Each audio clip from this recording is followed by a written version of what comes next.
We'd like to hear from you. Email us at texasweek@klrn.org. You can also follow us on Facebook and Twitter.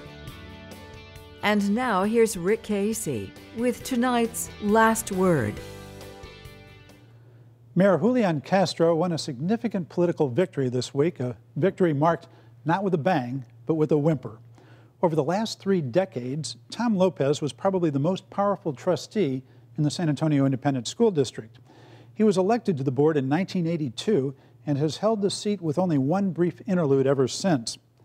There were times when his power waxed, when he served as the board's president and led a majority.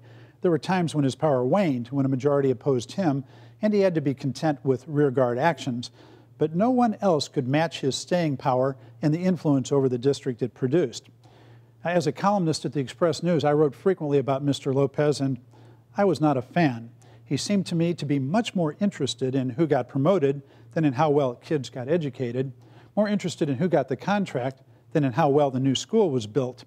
He once pressured the district to hire a firm called New Age Architecture Incorporated without going through a screening process.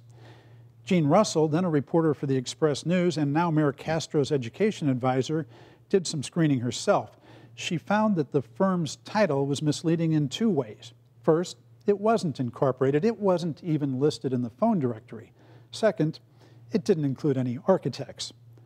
On another occasion, he persuaded a majority of the board to pay $990,000 for a building that had been purchased just 7 months earlier by the wife of a controversial developer for $210,000. There are many, many more examples of Mr. Lopez's mischief, but this essay isn't about Mr. Lopez. It's about a dysfunctional democracy. It is about the fact that Mr. Lopez wielded all this power for 29 years over one of San Antonio's most important institutions, a chronically troubled school district charged with educating 57,000 of our children with a budget of nearly $500 million. Yet Mr. Lopez never had more than the thinnest of public support. In that time, he was challenged by a strong candidate only twice. Both times, he folded. In 1992, Mary Alice Cisneros filed against him. He chose not to run. As it happened, she and her husband, Henry Cisneros, moved to Washington the next year, and Mr. Lopez returned to the board after a special election. This year, Mayor Castro recruited former City Councilwoman Patty Radel to take him on. Once again, Lopez shrunk from battle.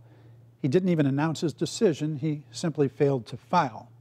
His level of support was never high. In 2002, already with a long track record to run on, he won a 3-way race with a paltry 741 votes out of nearly 30,000 registered voters.